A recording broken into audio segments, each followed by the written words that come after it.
Today we're going to be focusing on placements, and I'm going to be giving you my best tips and advice for how you can make the most out of your placements as a trainee teacher, including some of the things that I wish I did looking back now. I really wish that I had organised my time better while I was on placement. Make sure you keep a hold of resources that you make and lesson plans that you write. You want to try and absorb as much information as you possibly can. This is your time to learn, this is your time to make mistakes. I just think that is such a lovely idea. I really wish that had been a thing while I was at university. Hey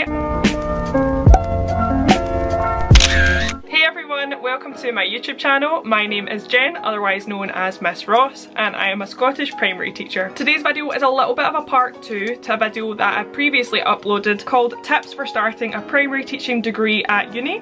Today we're going to be focusing on placements, and I'm going to be giving you my best tips and advice for how you can make the most out of your placements as a trainee teacher, including some of the things that I wish I did looking back now. If you didn't already know, I actually did a 4-year BA course at the University of the West of Scotland, but regardless of which course or which uni that you're studying at, everyone is going to have a range of different placement experiences. So my first tip is to buy a planner. I really wish that I had organised my time better while I was on placement. Definitely set yourself strict deadlines to make sure that you don't spend too long on tasks. You tend to find tasks will fill the amount of time that you allow them to. I could spend all weekend planning if I let it, but I don't. Especially resourcing your lessons. I feel like if you're a perfectionist like me, then it's really easy to spend way longer than is needed. Which leads to my second piece of advice, something that I wish that I'd done, and that is spend less time making my own resources from scratch. Something you're going to hear a lot from me is work smarter, not harder. There are so many different resources available online. You do not need to reinvent the wheel, especially as a trainee teacher where you're having to work twice as hard and you have a lot of different paperwork to complete, so make life easy for yourself. It doesn't mean that pupils aren't going to like you or aren't going to enjoy your lessons as much. My next tip is to buy a pen drive specifically for use on placement. You can use this to save and steal any resources from the school. I used to always take my personal laptop to school,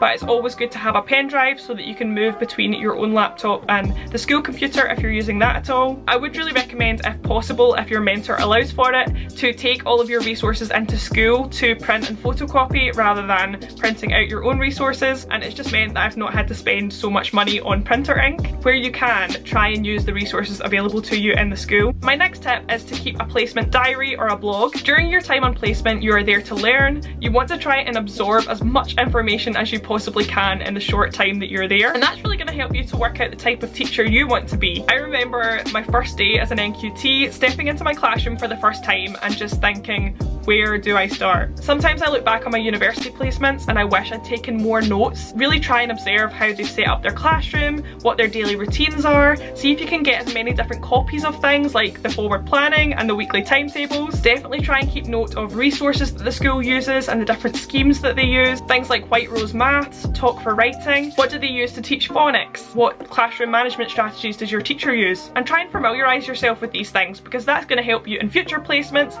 and it's going to help you when you're eventually applying for jobs as a teacher as well. My next tip is to make teacher social media accounts. I really wish that had been a thing while I was at university. I feel like since then, so many student teachers have been following me on my teacher socials. It's so great to have such an amazing community of teacher creators. Honestly, the Instagram teaching community is so supportive. I get so many ideas from on there. If you don't already follow me on my teacher Instagram and Twitter, then my username is Miss Ross Teach. I love finding new accounts to follow. Social media is not only great for sharing ideas and inspiration, but it's great for recording your experiences and your teaching journey so far, and I wish I'd done that. I think it'd be a really nice thing to be able to look back on. Obviously, just make sure you're being really careful about the privacy of the schools that you're going into and the pupils. My next piece of advice is to experiment. This is your time to learn, this is your time to make mistakes. While you're on placement, use your initiative and try and take on as much responsibility as you can. I definitely think from my experience, if you show your mentor that you are willing to work, then most of the time they will be really keen to let you take control. Things like asking to make displays, ask the teacher if you can rearrange the seating plans. One day you will be standing in a room of your own and it will all be up to you, so now is the time to give these things a try. That kind of links to my next point, which is to push yourself out of your comfort zone. I think it's really important as a trainee teacher to try and experience teaching all areas of the curriculum, even the ones that you're a little bit reluctant to if you don't enjoy teaching it as much. Maybe it's an area that you're not very confident in. I think it is really easy to stick to our comfort zone and stick to what we know and we feel confident teaching. Now is the time to make mistakes and learn from them, so try not to worry about that. Make sure you keep a hold of resources that you make and lesson plans that you write. I feel like I say this in every video, but invest in storage now. Make sure you've got organised filing systems in place. I've mentioned before in previous videos, I have big plastic storage bins that I bought from, I think it was B&M. For each level of the primary school, I bought plastic Ziploc bags from Amazon, which I've organised into the different areas of the curriculum for each level, and that is where I keep all of my physical resources. I've also got big ring binder folders, and similarly I've also got an external hard drive where I keep all of my digital resources. As teachers, we collect so much stuff. We are teaching new things every single day. I honestly don't even know how many PowerPoints, videos and resources I've got saved onto my pen drive. It is like a massive library of lessons. But I think it's really important, if you're spending time planning for really fun and exciting lessons, make sure you save those lesson plans so that you can reuse them at a future date. If you found a really good worksheet or resource, then hold on to those, and that could be either physically or digitally. My next tip is to do lots of CPD. If you're not sure what that is, then it just means continued professional development. As teachers, we are constantly learning new things and updating our skills, so if you are on placement and the staff are doing a training, then it's really great to try and join in on that if you can. If there's something that you're struggling with on placement, then definitely get online. There are so many different courses, blogs and even YouTube videos to give you advice and help you to develop skills in areas where you're maybe not as confident. Especially as a trainee teacher, it's so important to reflect on your strengths and areas for development, and that links to my next tip, which is to make sure you record any training that you do. This is going to be really helpful for when you go to fill out your application for teaching jobs.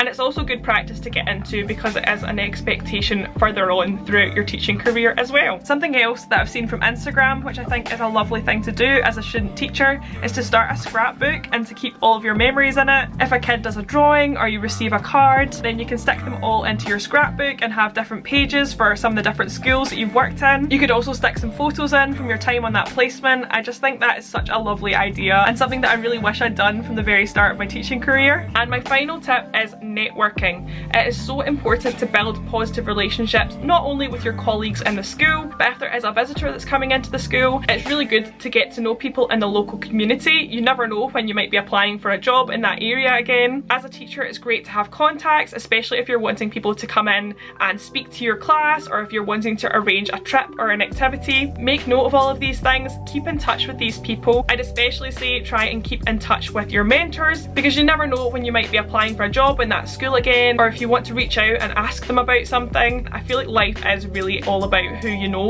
But above all, I would just say try and make the most out of it, try and enjoy the experience. Placement is one of the best parts about studying a teaching degree, and get inspired because it won't be long till you have a class of your very own. That is all the tips that I have for you guys today. I really hope you found them helpful, and if you did, could you please give this video a thumbs up, because that lets me know that you would like to see more uni related content. It would also mean the absolute world if you could subscribe to my channel, because I make all kinds of different teaching related videos. If you are about to start a teaching placement, please comment down below, let me know what you're teaching and how you're feeling about it. I really hope that these come in handy. I wish you the very best of luck. Thank you so much for watching. I will see you in my next video. Bye!